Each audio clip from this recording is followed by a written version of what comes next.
Om Shanti. Good morning. आज हम बाबा की सुनेंगे 22 तारीख के महावाक्य। बाबा ने हम बच्चों को स्वराज्य अधिकारी बनाया संगम पर। तो जो बच्चे स्वराज्य अधिकारी रहते हैं तो बाद में भविष्य में भी राज्य अधिकारी बनते हैं। जिनका स्वयं पर राज है, अपनी इंद्रियों पर राज है ना, जिनकी इंद्रियां अपने उनके ऑर्डर में चलती हैं, नहीं कंट्रोल से बाहर नहीं। हम कुछ कहें, इंद्रियां कुछ करें ना। हम कहें कि ये नहीं देखना और इंद्रियां देखें ना, ये नहीं खाना और खाएं, मन जाता है। तो बाबा कहता है वो स्वराज्य अधिकारी नहीं हो सकता। तो स्वराज्य अधिकारी होता है उसकी इंद्रियां उसके कंट्रोल में होती हैं। तो बाबा ने कहा स्वराज्य अधिकारी ही विश्व राज्य अधिकारी बनते हैं। स्वराज्य अधिकारी ही विश्व राज्य अधिकारी बनते हैं। आज भाग्य विधाता बाप अपने सर्वश्रेष्ठ भाग्यवान बच्चों को देख रहे हैं।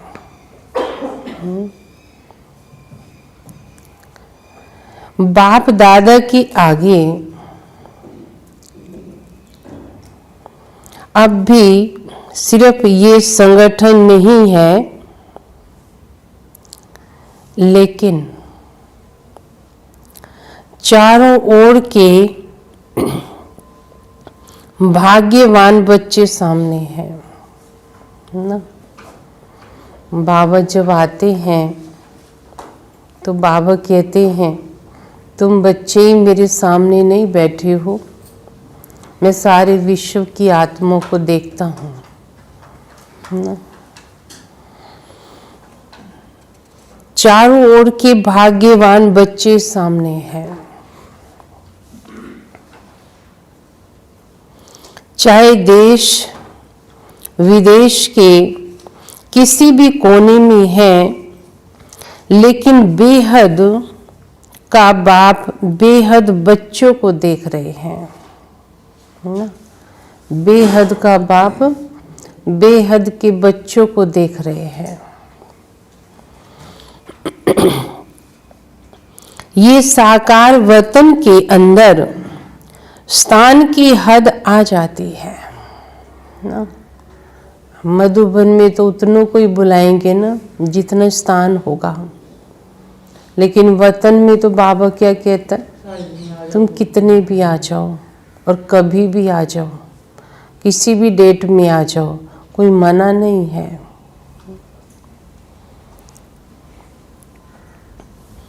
ना। ये साकार वतन के अंदर स्थान की हद आ जाती है, लेकिन बेहद बाप के दृष्टि की सृष्टि बेहद है ना। बाबा की दृष्टि में सृष्टि बेहद में है, कितने भी आकर बैठ जाओ। बाप की दृष्टि में सर्व ब्राह्मण आत्माओं की सृष्टि समाई हुई है। तो दृष्टि ही सृष्टि में सर्व सन्मुख है। बात तुम दूर नहीं हो मेरे, बहुत नजदीक हो, मेरे सामने हो। हम कहते पता नहीं बाबा मुझे देखता नहीं, बाबा कहते इतना तुम भी नहीं देखते जितना मैं तुमको देखता हूँ ना। तुम भी इतना याद नहीं करते जितना मैं तुम्हें याद करता हूँ। सर्व भाग्यवान बच्चों को भाग्य विधाता भगवान देख देख हर्षित होते हैं। भाग्यवान बच्चे हैं जिनको भगवान याद करता है। जैसे बच्चे बाप को देख हर्षित होते हैं, बाप भी सर्व बच्चों को देखकर हर्षित होते हैं। बेहद के बाप को बच्चों को देख रूहानी नशा व फकुर है कि एक एक बच्चा इस विश्व के आगे विशेष आत्माओं की लिस्ट में है। खुशी होती है बाबा को। मैं जिन बच्चों को पढ़ा रहा हूँ तो एक एक बच्चा क्या है? क्या है? विश्व की लिस्ट में विशेष है। हर भगत अपने इष्ट को विशेष दृष्टि से, विशेष भावना से पूजा करता है। वो इष्ट कौन है? भावते आप ही देवता थे ना, तो आप विशेष हो। चाहे 16,000 की माला का लास्ट मण का भी है, फिर भी बाप के आगे आने से, बाप का बनने से विश्व के आगे विशेष आत्मा है ना। कौन हो आप सब? विशेष हो। कौन पढ़ रहे हैं? देवता पढ़ रहे हैं। किससे पढ़ रहे हैं? हाँ, भगवान से पढ़ रहे हैं ना। देवताओं को कोई इंसान नहीं पढ़ा सकता है ना।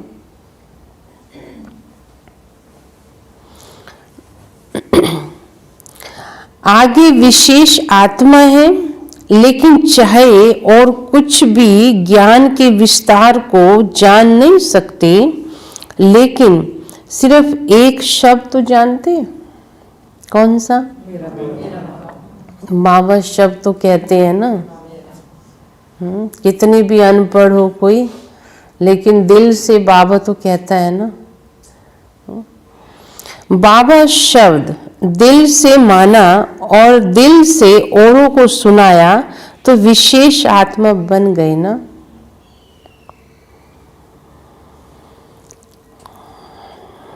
दुनिया के आगे महान आत्मा बन गए।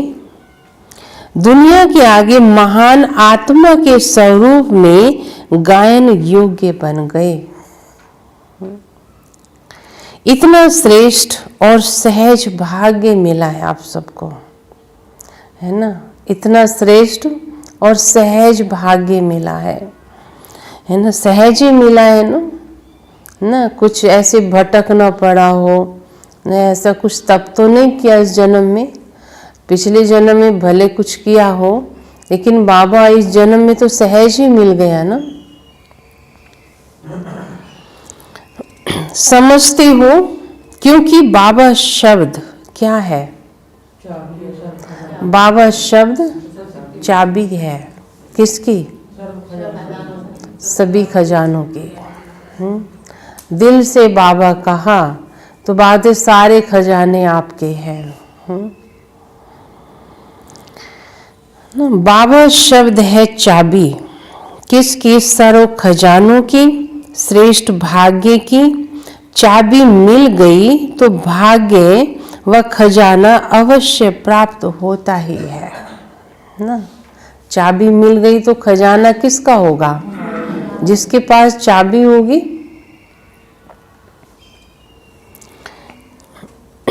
चाबी लगानी भी आती है। बाबा कहते चाबी तो मिल गई है, लेकिन चाबी लगानी भी आती है। आती है आप सबको? किस किस को आती है लगानी चाबी? अच्छा, हाँ। चाबी लगानी भी आती है या कभी लगती भी नहीं है। जिनका बुद्धि योग बाबा से लगा रहता है, बाबा शब्द चाबी है ना, तो जिनको बाबा के सिवाय और कुछ सूझता ही नहीं है, बाबा तुम संग खाऊं, तुम संग रहूं, तुम संग ही सब कर्म करूं मैं, तुम ही हो मेरे, तुम ही मेरे संसार हो, तो उनकी चाबी लग जाती है। इनका बुद्धि योग लगता नहीं है, कभी लगता कभी नहीं लगता है, तो उनकी चाबी कभी तो लगती है, कभी नहीं लगती है। कभी अनुभव करते, कभी नहीं करते हैं अनुभव। चाबी लगाने की विधि है दिल से जानना और दिल से मानना। चाबी लगाने की विधि भी बता दी है, कैसे लग सकती है। दिल से जानना और दिल से मानना। सिर्फ मुख से कहा तो चाबी होते भी लगेगी नहीं, ये जान लो ना। सिर्फ मुख से बाबा बाबा करते रहते हैं, लेकिन सारों खजानों का अनुभव नहीं कर सकते ना। दिल से कहा तो खजाने सदा हाजिर हैं। अखुट खजाने हैं ना। अखुट खजाने होने के कारण जितने भी बच्चे हैं सब अधिकारी हैं। जितने भी बच्चे हैं सब अधिकारी हैं। खुले खजाने हैं, भरपूर खजाने हैं। ऐसे नहीं कि जो पीछे आई हैं तो खजाने खत्म हो गए हो, नहीं। बातें कितना भी ले लो, बताया था ना कल, सागर को स्याही बनाओ, जंगल को कलम बनाओ, धरती को कागज बनाओ, अंत नहीं, पार नहीं पा सकते। तो ये ना सोचे पीछे आने वाले कि सब पहले लेके बैठ गए बाबा से तो हमारे लिए तो बचा ही नहीं है। नहीं, बातें तुम भी ले लोगे ना तो भी बहुत है। सागर से खुटता नहीं है कभी। ये ना समझे कि खत्म हो गया है। जितने भी अब तक आए हो अर्थात बाप के बने हो और भविष्य में भी जितना बनने वाले हैं, उन सब से खजाने अनेक गुना ज्यादा है। इसलिए बाप दादा हर बच्चे को गोल्डन चांस देते हैं।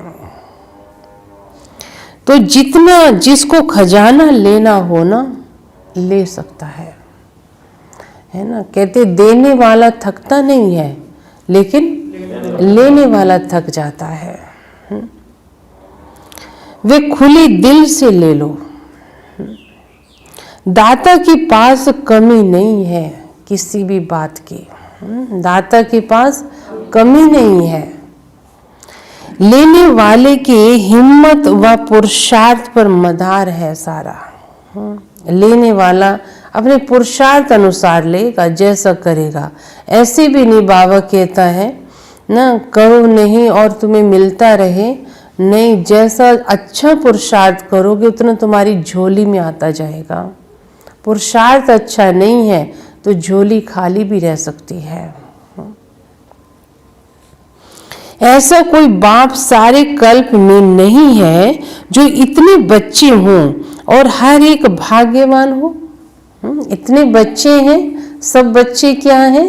भाग्यवान हैं।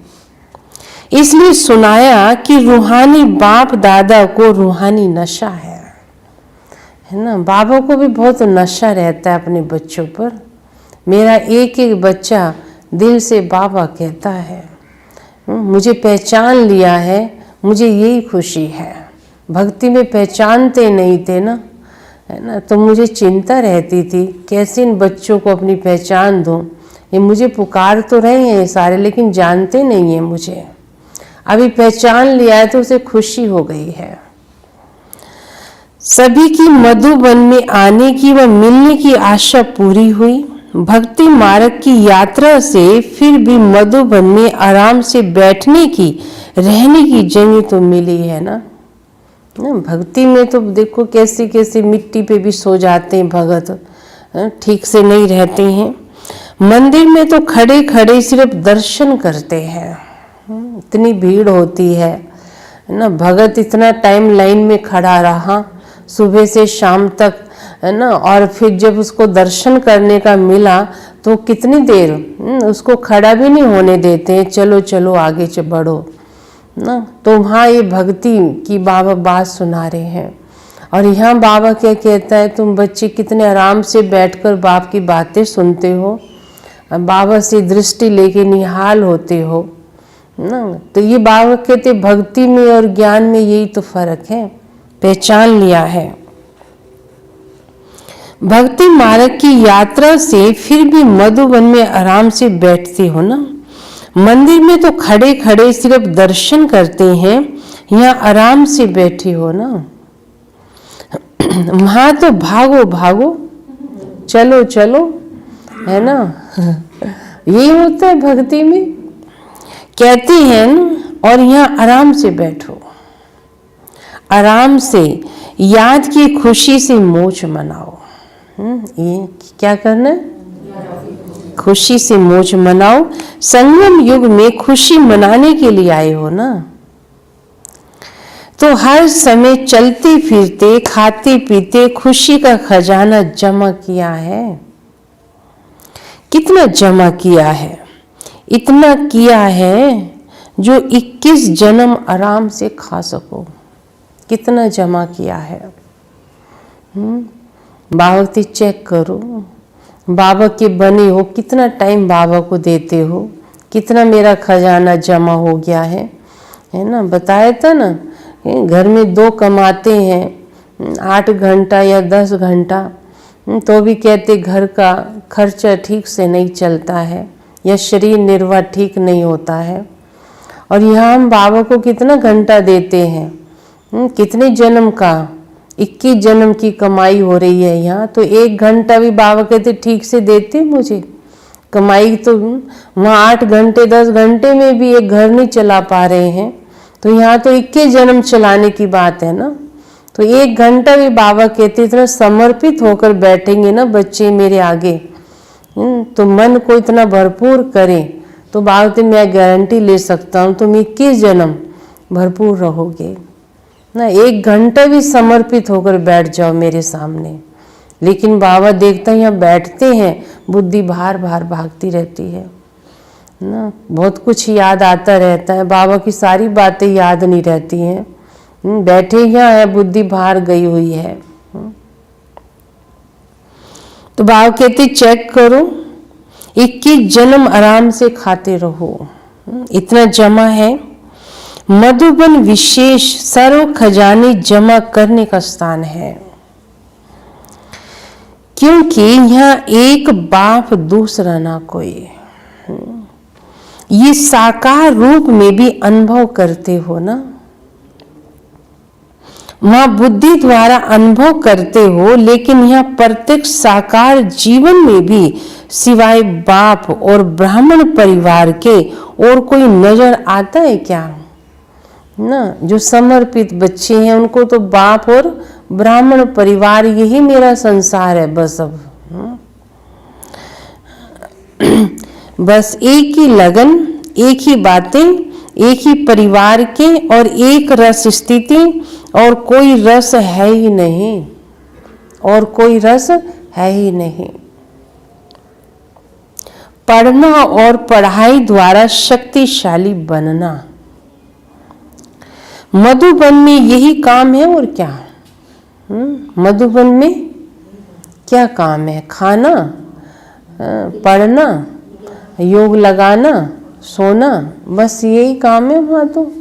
और तो कुछ ऐसा काम नहीं है ना। स्थूल तब माते वहाँ जाके बहुत खुश हो जाती हैं, खाना भी नहीं बनाना पड़ेगा, है ना। तो बाबा के घर तो सुबह नहा धो के पर्स टांग के सुबह सुबह चल पड़ती हैं क्लास करने के लिए ना। तो बाबा कितना लाड़ करता है प्यार बच्चों को। आप सोचो, ऐसा भक्ति में प्यार मिला था क्या? बिल्कुल भी नहीं मिला। कितनी क्लास करते हो? तो यहाँ विशेष जमा करने का साधन मिलता है, इसलिए सब भाग भाग कर पहुंच गए हैं ना।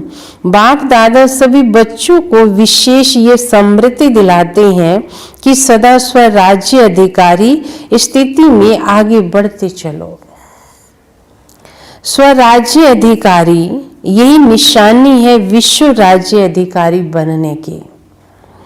कई बच्चे रुरिहान करते हुए बाप से पूछते हैं, क्या पूछते होंगे ना? रुरिहान करते हैं बाबा से तो क्या पूछते हैं? मैं क्या बनूंगा? इधर कुर्सी लगा लो, टेबल ये हटा के ना मंचू में ये लगा दो।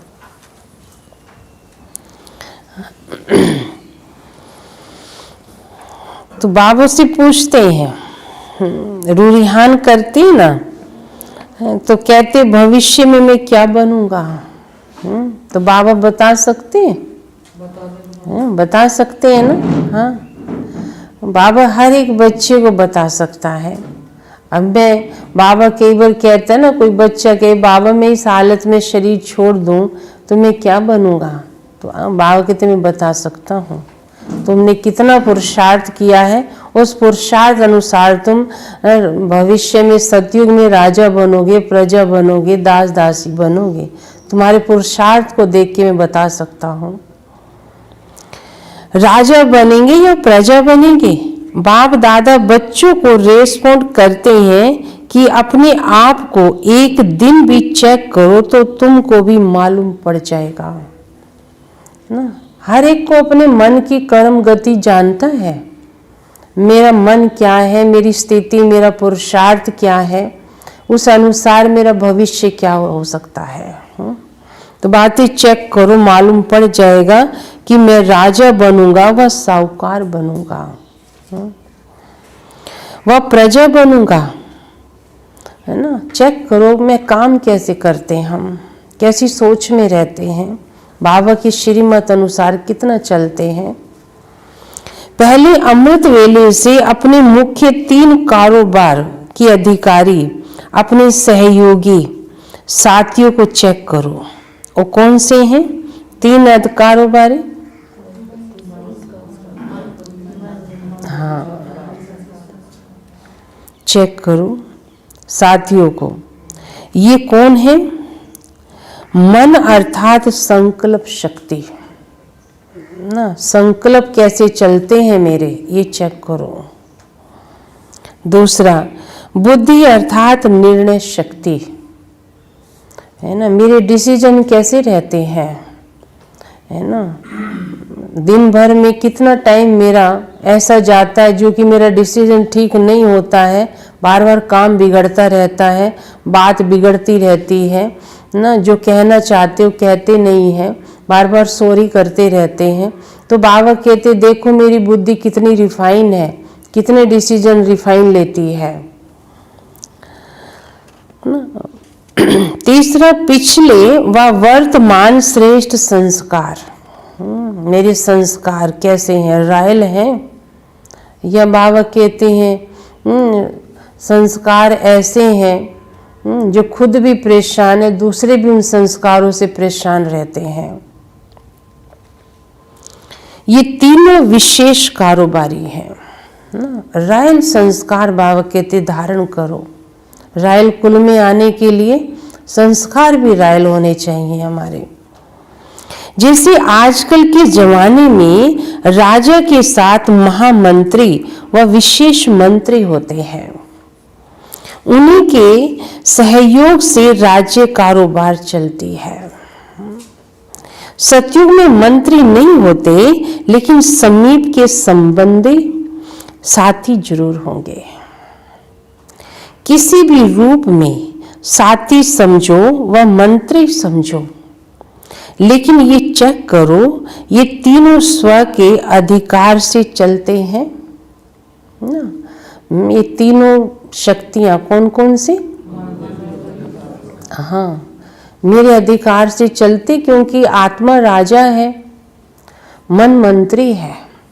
तो राजा बड़ा या मंत्री बड़ा? हाँ, मंत्री मन आत्मा को चला रहा है या आत्मा मंत्री को चलाती है? हाँ, ये चेक करना है।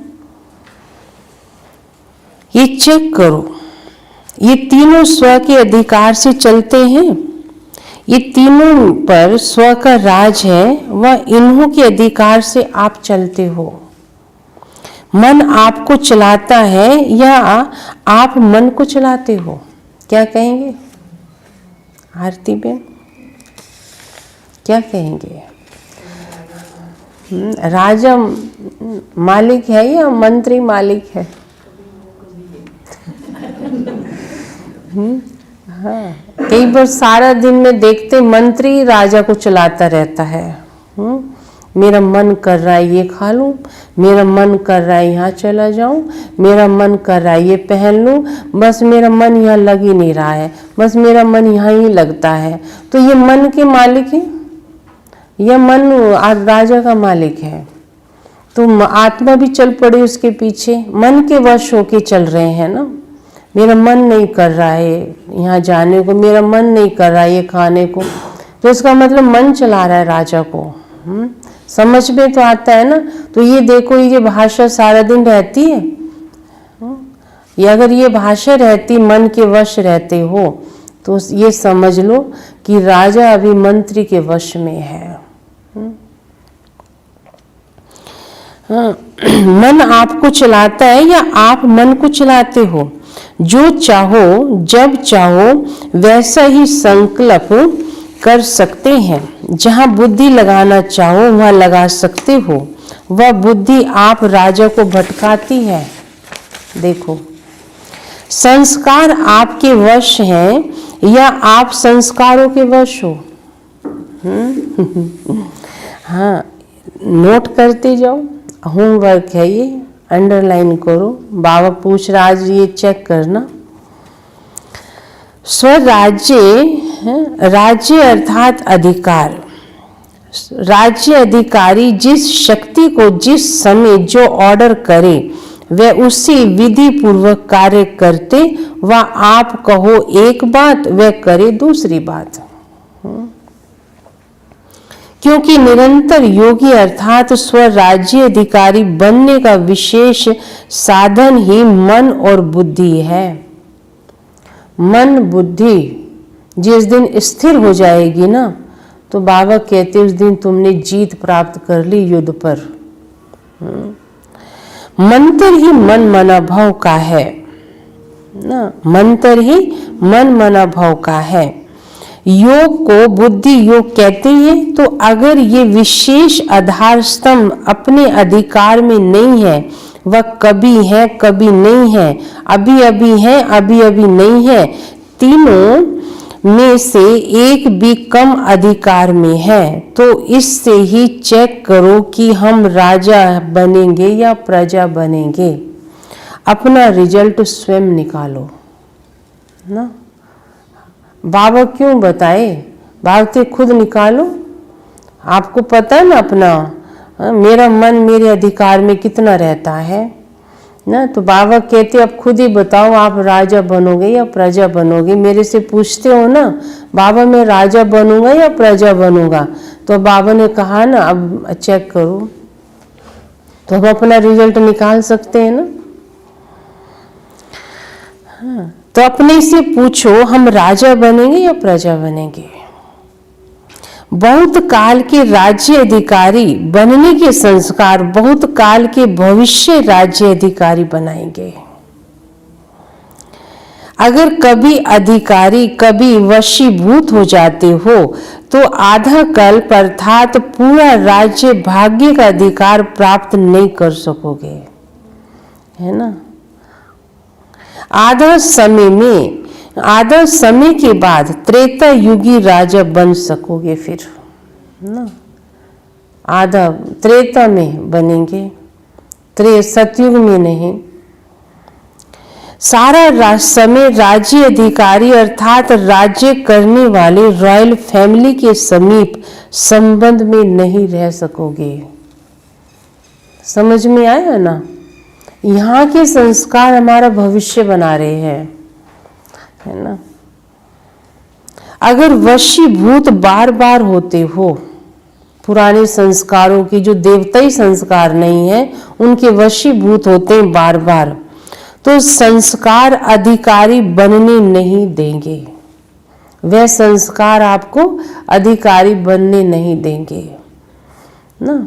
समझो एक बच्चा जो है डॉक्टर बनने के चला या इंजीनियर बनने चला, कुछ भी एम लेकर चला, अगर उसको गलत संग मिल गया है ना, तो उसके सारे सपने चूर है।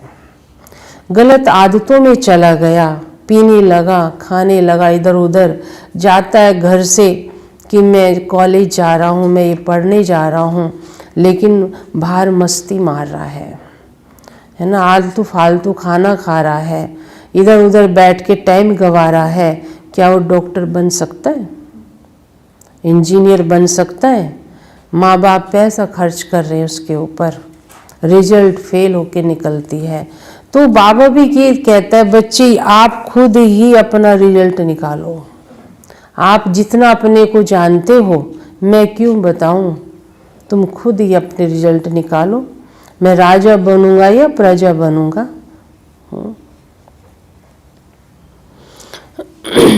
बार बार अगर वशीभूत बार बार होते हो तो संस्कार अधिकारी बनने नहीं, लेकिन राज्य अधिकारियों के राज्य में रहने वाले वे कौन हो गए?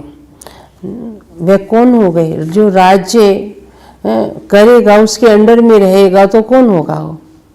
वो प्रजा ही होगी ना। ये दूसरी चला रही है अभी भी तक उसको, अपनी समझ नहीं उसको। तो मैंने कि जब दूसरे ही उसको चला रहे हैं तो उसका मतलब कि जो चलाने वाला वो राजा हो गया, है ना। तो बार बार उसको अटेंशन खिंचवाना पड़ रहा है, तुम ऐसे नहीं करो, तुम ऐसे नहीं करो। हाँ, बार बार वशीभूत हो जाते हैं। तो चेक करो, तो वे प्रजा हुई ना, तो समझा राजा कौन बनेगा और प्रजा कौन बनेगा ना। अपने ही दर्पण में अपनी तकदीर की सूरत को स्वयं देखो। अपने मन के दर्पण में खुद को देखो ना।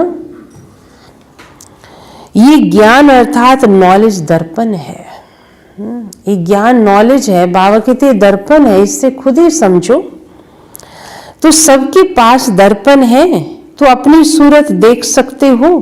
अभी बहुत समय के अधिकारी बनने का अभ्यास करो। ऐसे नहीं कि अंत में तो बन ही जाएंगे। अगर अंत में बनेंगे तो अंत का एक जन्म थोड़ा सा राज्य कर लेंगे। ये कई सोचते हैं अभी तो कर ले, जो करना है सतयुग में देखा जाएगा, जो होगा। प्रजा तो प्रजा ही सही, नौकर तो नौकर ही सही, हम तो सतयुग में तो आ जाएंगे ना।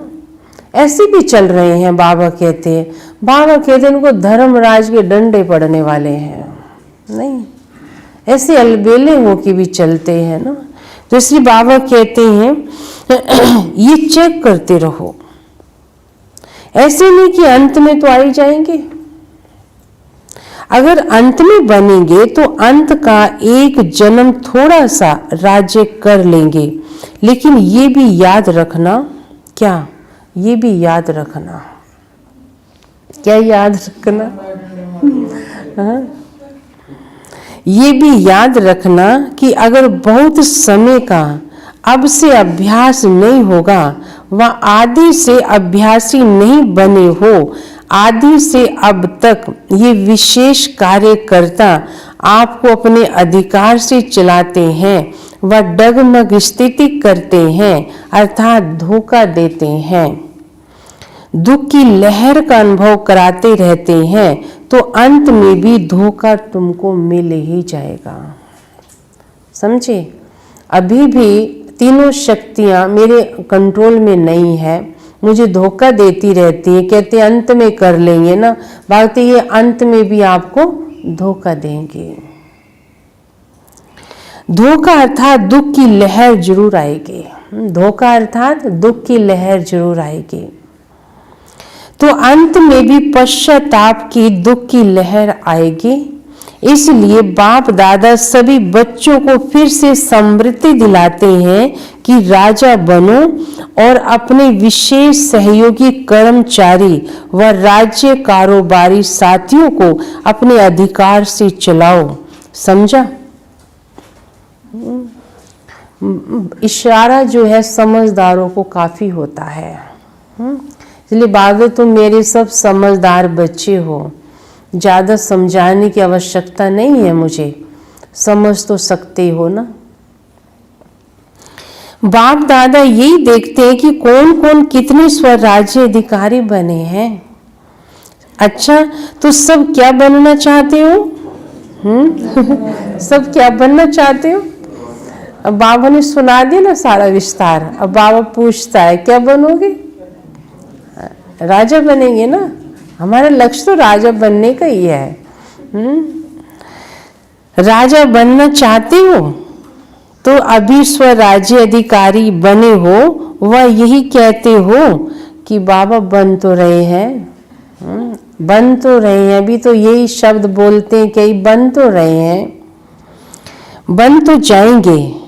गे कर नहीं करना, गे नहीं करना, बनेंगे कर लेंगे, गे अभी तो कौन बना है ना। ऐसे बाबा कहते गे का गीत मत गाओ, गे नहीं करना। जाएंगे तो बाप भी कहेंगे अच्छा राज्य भाग्य देने को भी हम देख लेंगे फिर, है ना। हम भी देख लेंगे, तुम्हें देना नहीं देना। हाँ, सुनाया ना, बहुत समय का संस्कार अभी से चाहिए ना, बहुत समय का संस्कार ना। आर्टिफिशियल संस्कार इंसान कितना समय तक चला सकता है ना। जैसे कोई नया व्यक्ति को आप काम पे लगाओ घर में, वो 6 महीने 1 साल बहुत भाग भाग के काम करता है, फिर जब वो नेचुरल संस्कार बाहर निकालता है ना, तो आप कहेंगे अच्छा ये ऐसा था, है ना। नेचुरल संस्कार जैसे बताया ना, जब नई बहू आती तो बहुत टाइम से उठना, टाइम से खाना बनाना, टाइम से सब कुछ, वो कहेंगे बहू बहुत अच्छी आई है ना। और 1 साल के बाद उसके वो नेचुरल संस्कार निकलते हैं, कहेंगे अच्छा हमें नहीं मालूम था। वो आर्टिफिशियल रूप था ना वो तो, लेकिन नेचुरल तो कुछ और भरा हुआ था। तो ही बाबा कहते थोड़े समय के संस्कार, कितना समय, नेचुरल संस्कार बनाओ ना, नेचुरल, जो मेरे हमेशा चलते रहे भविष्य में। इसलिए बाबा सुनाते हैं बहुत समय का संस्कार अभी से चाहिए, बहुत समय का संस्कार चाहिए। वैसे तो बहुत काल नहीं है, थोड़ा काल है, लेकिन फिर भी इतने समय का भी अभ्यास नहीं होगा तो फिर लास्ट समय ये उल्हाना नहीं देना। हमने तो समझा था लास्ट में ही हो जाएंगे, लेकिन कहाँ गया, कब नहीं अब, कब नहीं अब, कर लेंगे नहीं, अब करना है। जो कल करना है वो आज करना है, जो आज करना है सो अब करना है। कब हो जाएगा नहीं, अब होना ही है, बनना ही है। अपने ऊपर राज्य करो, अपने साथियों के ऊपर राज्य करना नहीं शुरू करना। जिसका स्व पर राज्य है उसके आगे अभी भी स्नेह के कारण सर्व साथी भी, चाहे लौकिक चाहे अलौकिक, सभी जी हजूर हाँ जी कहते हुए साथी बन करके रहते हैं। जी हजूर, है ना।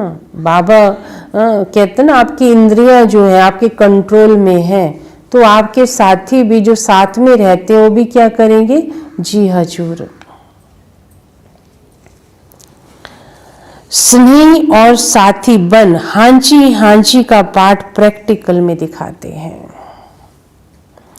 जैसे प्रजा राजा की सहयोगी होती है, स्नेही होती है, ऐसे आपकी ये सर्व कर्म इंद्रियां, विशेष शक्तियां सदा आपके स्नेही सहयोगी रहेंगी ना। क्या दाता राम भाई जी, हाँ जी, क्या बाबा सुना रहे हो?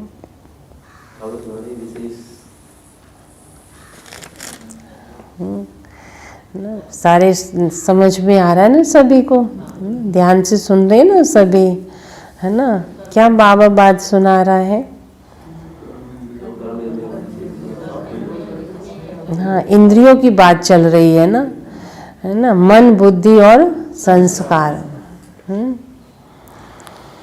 चेक करो, परिवार में अधिकारी बन ऑर्डर से चलना ये नहीं चल सकता। स्वयं अपनी कर्म इंद्रियों को ऑर्डर में रखो तो स्वतः आपके ऑर्डर करने के पहले ही सर्व साथी आपके कार्य में सहयोगी बनेंगे। स्वयं सहयोगी बनेंगे, ऑर्डर करने की आवश्यकता नहीं होगी। स्वतः ही होगा उनका काम, हुआ ही पड़ा जैसे होता है ना। तो इसलिए बाबा कहते हैं पहले स्वयं का मैनेजमेंट ठीक करो, है ना। कहते ना अवस्था ठीक है तो व्यवस्था भी ठीक होगी, अवस्था ठीक नहीं है तो उसकी व्यवस्था भी बिगड़ी हुई रहेगी। बात मेन तो अपने आप को ठीक करो। हम क्या करते, बाहर ठीक कर रहे हैं, अपने आप को ठीक नहीं कर रहे हैं। स्वयं अपने सहयोग की ऑफर करेंगे क्योंकि आप स्वराज्य अधिकारी हैं। जैसे राजा अर्थात दाता, तो दाता को कहना नहीं पड़ता है, अर्थात मांगना नहीं पड़ता है। तो ऐसे स्वराज्य अधिकारी बनो। अच्छा, ये मेला भी ड्रामा में नून था ना, वहाँ ड्रामा कह रहे हैं, वहाँ ड्रामा। दूसरे लोग कभी हाई ड्रामा कहेंगे, कभी वाह ड्रामा, कभी हाई ड्रामा। कोई दुख की सीन आ गई तो हाय राम ये क्या हो गया, है ना। बाबा कहते दुख में भी क्या करो, वाह वाह करते रहो। आप सदा क्या कहते हो, वाह ड्रामा वाह वाह। जब प्राप्ति होती है तो प्राप्ति के आगे कोई मुश्किल नहीं लगता है। जब प्राप्ति होती है तो प्राप्ति के आगे, तो ऐसे भी है जब इतने श्रेष्ठ परिवार से मिलने की प्राप्ति हो रही है तो कोई मुश्किल नहीं लगेगा। मुश्किल लगता है, खाने पर ठहरना पड़ता है, खाओ तो भी प्रभु के गुण गाओ, और क्यों में ठहरो तो भी प्रभु के गुण गाओ, है ना। लाइन लगती ना मधुबन में भंडारे में, अभी तो बड़े बड़े बना दिए, पहले ऐसा होता था लाइन लगती थी बहुत लंबी। तो बाबा कहते लाइन में भी खड़े रहो ना तो भी क्या करते रहो, प्रभु के गुण गाते रहो, थाली बजाते रहो, है ना। हाँ, यही काम करना है। ये भी रिहर्सल हो रही है, अभी तो कुछ भी नहीं है, अभी तो और भी वृद्धि होगी। ऐसे अपने को मोल्ड करने की आदत डालो, जैसा समय वैसे अपने आप को चला सको। जैसा समय अपने आप को चला सको, मोल्ड कर लो। भीड़ है तो भी अपने को उसमें चलाओ, नहीं है तो भी उसमें बाहर कहते जैसा समय अपने आप को मोल्ड करके चलेंगे तो सहज लगेगा। तो पट व जमीन में सोने की भी आदत पड़ गई है ना। ऐसे तो नहीं खटिया नहीं मिली तो नींद नहीं आई, टेंट में भी रहने की आदत पड़ गई ना। बाबा की जो 87 के महावाक्य वर्तमान समय बाबा याद दिला रहा है। वर्तमान समय के लिए भी हम बच्चों को ये महावाक्य काम करते स्थिति में बाबा ने आज के लिए भी ये महावाक्य चलाए। टेंट में भी रहने की आदत पड़ गई, अच्छा लगा, ठंड तो नहीं लगती है। बाबा ने कहा था एक बार बच्चे में टेंट में चक्कर लगाने जाता हूँ, कमरों में नहीं, है ना। कौन बच्चे कैसे हैं, मैं वहाँ ज़्यादा जाता हूँ दृष्टि देने। अभी सारे आबू में टेंट लगाए, टेंट में सोना अच्छा लगा या कमरा चाहिए। हाँ, उस समय कमरे नहीं बने थे इतने, अभी तो बहुत सारी अकोमोडेशन बन गई हैं। तो उस समय शांति वन में तो बाद में वहाँ भी टेंट लगे, ऊपर भी ज़्यादा पहुँच जाते थे। मधुबन में है ना 87 में तो वहाँ पर भी टेंट लगाने पड़ते थे, छत पे भी लगाने पड़ते थे टेंट। तो बाबा के बच्चे ज़्यादा होते थे तो सभी को तो एडजस्ट तो करना पड़ेगा ना, वहाँ पे रखना। ठंडी भी होती है ऊपर माउंट में, तो तब नीचे तो बना नहीं था इतना। तो बाबा कहते हैं ठंडी तो नहीं लगती। बाबा पूछते हैं हाँ, तो टेंट में सोना अच्छा या कमरा चाहिए। पहले जब पाकिस्तान में थे तो महारथियों को भी पट पे सुलाते थे, जब पार्टीशन नहीं हुआ था ना। तो नामी ग्रामी महारथी होते थे, उन्हों को हाल में पट में 3 फुट देकर सुलाते थे। शुरू में ब्रह्मा बाबा की पालना जब उस समय ली, और जब ब्राह्मण परिवार की वृद्धि हुई तो भी कहाँ से शुरुआत की, टेंट से ही शुरू की ना। एकदम से थोड़ी सब कमरे बन गए थे, है ना। जाते थे बच्चे तो फिर बाबा टेंट ही लगवा देता था। हाँ जी, थोड़े थे तो भी इतने कमरे तो नहीं थे, ऊपर माउंट में तो इतने नहीं ठहर सकते थे। 5000 भी चले जाते तो बहुत ज़्यादा हो जाते थे ना, बहुत ज़्यादा, है ना। पहले जब ओम शांति भवन नहीं था तब तो 500-600 भी चले जाए तो बहुत ज़्यादा हो जाते थे। तो बाबा की धीरे धीरे स्थान बनते चले गए। पहले पहले जो निकले वह भी टेंट में ही रहे, टेंट में रहने वाले महात्मा हो गए ना, टेंट में रहने वाले महात्मा हो गए। हाँ, महात्मा अर्थात सेंट हो गए। साकार पाठ होते भी टेंट में ही रहे तो आप लोग भी अनुभव करेंगे ना। तो सभी हर रीति से खुश हैं, अच्छा है।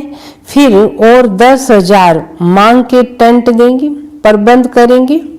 बाबा कहते बुलाया 5,000, पहुंच गए 10,000, तो रेंज तो 5 का नहीं 6 का कर रखा, पहुंच जाए डबल संख्या, तो फिर एंड टाइम पे क्या करना पड़ेगा। सब नहाने के प्रबंध का सोचते हो। अब नेचुरल ब्राह्मण तो बिना नहाए क्लास करते नहीं, खाना नहीं खाते हैं, वह भी हो जाएगा। याद है ना, ये जब ये हाल बना था तो सबने क्या कहा था, इतने नहाने के स्थान क्या करेंगे। इसी लक्ष्य से ये बनाया गया। अभी कम हो गया, जितना बनाएंगे उतना कम होता जाएगा। अब डायमंड हॉल है, इतना बड़ा है, वो भी कम हो जाता है, क्योंकि आखिर तो बेहद में जाना ही है ना। सब तरफ के बच्चे पहुंच गए हैं तो ये भी बेहद के हॉल का श्रृंगार हो गया ना। बाबा उस समय आए ना, आप सब ने देखा होगा, उसमें जब बाबा जो टेंट लगाए थे, वो डायमंड हॉल नहीं बना था तो बहुत बड़ा टेंट लगाया गया था। जब उसमें बच्चे बैठे तो बाबा ने भी चक्कर लगाया था सबके बीच में। आप कौन था उसमें, बाबा ने सब बच्चों के बीच में चक्कर लगाया था ना। शिव बाबा आए थे गुलजार दादी के तन में, तो बाबा ने ऐसे चक्कर लगाया था, सब बच्चों को नज़दीक जा जाके दृष्टि दी थी। तो बाबा ने अपना बहुत बाबा के भिन्न भिन्न पाठ देखे हैं, अनुभव किए हैं। बाबा ऐसी दृष्टि देता था नज़दीक से जा जाके बच्चों को, तो अनुभव भी एक निराला अनुभव था। इतने नहाने के स्थान क्या करेंगे, तो ये संकल्प चलता था। तो बाबा ने कहा ना, आखिर बेहद में तो जाना ही है। सब तरफ के बच्चे पहुंच गए हैं, ये तो बेहद के हॉल का श्रृंगार हो गया। नीचे भी बैठे हैं, भिन्न भिन्न स्थानों पर मुरली सुन रहे हैं। नहीं, अब हॉल भर जाता है तो दूसरे तीसरे हॉल में भी बिठा देते हैं सबको ना। ओम शांति भवन में बाबा आते थे तो बाबा ऊपर भी फुल हो गया हॉल, फिर नीचे हिस्ट्री हॉल में बिठाते थे, फिर मेडिटेशन हॉल में बिठाते थे। तो बाबा तो नीचे भी सुन रहे हैं। वृद्धि तो होनी ही है, खुश नसीबी की निशानी है। वृद्धि हुई लेकिन विधि पूर्वक चलना, ऐसे नहीं यहाँ मधुबन में तो आ गए, बाबा को भी देखा, मधुबन भी देखा, अभी जैसा चाहे वैसे चले, ऐसे नहीं करना। क्योंकि कई बच्चे ऐसे करते हैं, जब तक मधुबन में आने को नहीं मिलता है तब तक तो पक्के रहते हैं। फिर जब मधुबन देख लिया तो थोड़े अलबेले हो जाते हैं। मधुबन तक जाने तक तो बड़े नियम कायदे को रेगुलर क्लास ये सब चलता है। जब बाबा को देख लिया, मधुबन में होकर आ गए, तो क्या देखा बाबा ने, अलबेले हो जाते हैं। तो अलबेले मत बनना। ब्राह्मण अर्थात ब्राह्मण जीवन, तो जीवन तो सदा जब तक है तब तक है, जीवन बनाई है ना। जीवन बनाई है या थोड़े समय के लिए ब्राह्मण बने हो? बीच देख आए मधुबन, तब तक हम नियम फॉलो कर लेते हैं, क्लास भी कर लेते हैं। जब देख कर आ गए तो बाबा कहते हैं फिर वो मायावी दुनिया में रंगने का संकल्प होता है, तो वहाँ तो ऐसे नहीं करना। फिर उसका हिसाब भी बन जाता है, माने भगवान से झूठ बोलते हो फिर। जीवन बनाई है ये थोड़े समय के लिए ब्राह्मण बने हो, सदा अपने ब्राह्मण जीवन की विशेषता साथ रखना, क्योंकि इसी विशेषताओं से वर्तमान भी श्रेष्ठ है और भविष्य भी श्रेष्ठ है। अच्छा, बाकी क्या रहा? वरदान। वरदान तो वरदाता के बच्चे बन ही गए ना, वरदाता बन गए हैं। जो है ही वरदाता के बच्चे, उन्हीं को हर कदम में वरदाता से वरदान स्वतः ही मिलता रहता है। बाबा जब जाता है मुरली सुनाता, उसके बाद क्या देते हैं सबको? टोली देते हैं। वरदान ही आपकी पालना है, वरदानों की पालना से ही पल रहे हैं। नहीं तो सोचो इतनी श्रेष्ठ प्राप्ति और मेहनत क्या की है। बिना मेहनत की जो प्राप्ति होती है उसको ही वरदान कहा जाता है। तो मेहनत क्या की और प्राप्ति कितनी श्रेष्ठ है। जन्म जन्म प्राप्ति के अधिकारी बन गए, तो वरदान हर कदम में वरदाता का मिल रहा है और सदा ही मिलता रहेगा। दृष्टि से, बोल से, संबंध से वरदान ही वरदान है। दृष्टि से, बोल से वरदान ही वरदान है। अच्छा, अभी तो गोल्डन जुबली मनाने की तैयारी कर रहे हैं। गोल्डन जुबली अर्थात सदा गोल्डन स्थिति में स्थित रहने की जुबली मना रहे हो। सदा रियल गोल्ड, जरा भी खाद मिक्स ना हो अलाए। रियल गोल्ड अंदर सोच में, इसको कहते गोल्डन जुबली। तो दुनिया के आगे सोने के स्थिति में स्थित होने वाले सच्चे सोने प्रत्यक्ष हो, इसके लिए ये सब सेवा के साधन बना रहे हैं। क्योंकि आपकी गोल्डन स्थिति गोल्डन एज को लाएगी, स्वर्णिम संसार को लाएगी, जिसकी इच्छा सबको है, जिसकी इच्छा सभी को है। अभी कुछ दुनिया बदलनी चाहिए है। सब क्या चाहते हैं? बदलनी चाहिए, दुखों से थक गए हैं ना। तो स्व परिवर्तन से विश्व परिवर्तन करने वाली विशेष आत्मा हो।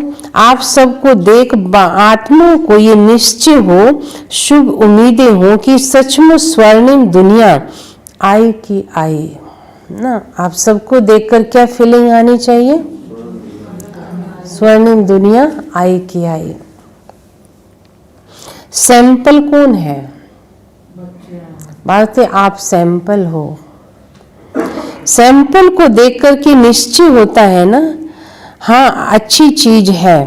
तो बात स्वर्ग संसार के सैंपल आप हो। आप कहें हम देवता बनने वाले हैं, तो दूसरा कहे हाँ सचमुच आप बन सकते हो। ऐसा आचरण हो, ऐसा चाल चलन हो ना। स्वर्णिम दुनिया व स्वर्णिम स्थिति वाले हो, तो आप सैंपल को देख उन्हों को निश्चय हो कि हाँ ये सैंपल तैयार है, तो अवश्य ऐसा संसार आया कि आया। सैंपल तैयार है, ऐसा संसार आया कि आया। ऐसी सेवा गोल्डन जुबली में करेंगे। ना उम्मीद को उम्मीद देने वाले बनना है। ना उम्मीद को उम्मीद, हर एक को जो दिल शिकस्त हो गए हैं, बाबा कहते हैं उनके अंदर भी उम्मीद जागृत करो। अच्छा, सर्व स्वराज्य अधिकारी, सर्व बहुत काल के अधिकार प्राप्त करने के अभ्यासी आत्माओं को, सर्व विश्व की विशेष आत्माओं को सर्व वरदान के वरदानों से पलने वाली श्रेष्ठ आत्माओं को बाप दादा का याद प्यार और नमस्ते। रूहानी बच्चों के रूहानी बाप दादा को याद प्यार, गुड मॉर्निंग और नमस्ते ना। अच्छा वरदान है, भटकती हुई आत्माओं को, भटकती हुई आत्माओं को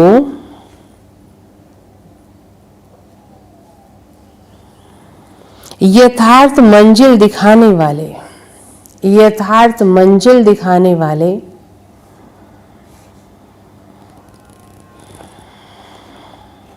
चैतन्य लाइट माइट हाउस भव, चैतन्य लाइट माइट हाउस भव।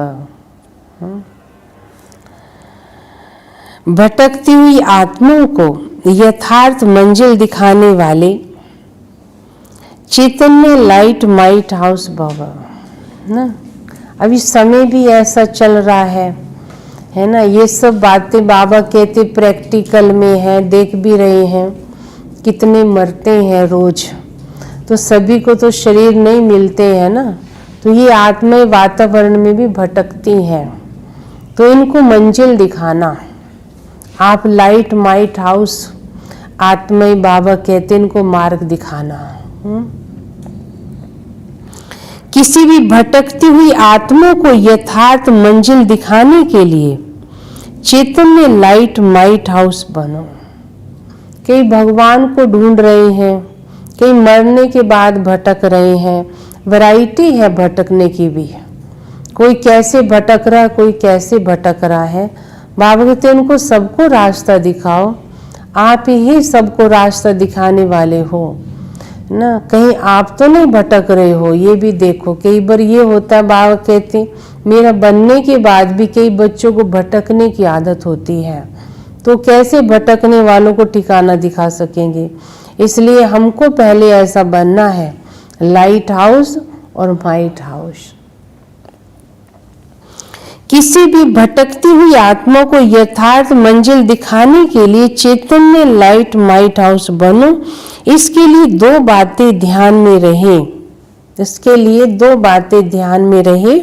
पहला, हर आत्मा की चाहना को परखना। पहले ये क्या चाहता है, ऐसे बाबा कहते हैं उसको प्यास है ज्ञान की। क्या सचमुच वो बाबा से मिलना चाहता है, या वो ऐसे ही बाबा कहते हैं उसको चाहना नहीं है, हमारा टाइम खराब करने आया है। ये बातें परखने की भी शक्ति होनी चाहिए। हर आत्मा की चाहना को परखना, इसको क्या चाहता है ये। जैसे योग्य डॉक्टर उसे कहा जाता है जो नब्ज को जानता है ना, बता देगा कि आपको पेट में दर्द क्यों है, आपको बुखार है या आपको ये तकलीफ है, नब्ज को देख के बता देते हैं। ऐसे परखने की शक्ति को सदा यूज करना।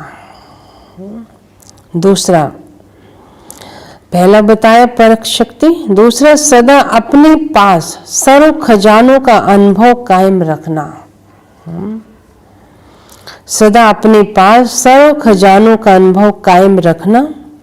सदा ये लक्ष्य रखना कि सुनाना नहीं है, लेकिन सर्व संबंधों का, सर्व शक्तियों का अनुभव कराना है ना। सुनाना ही नहीं है सिर्फ, लेकिन मुझे अनुभव भी कराना है। स्लोगन है,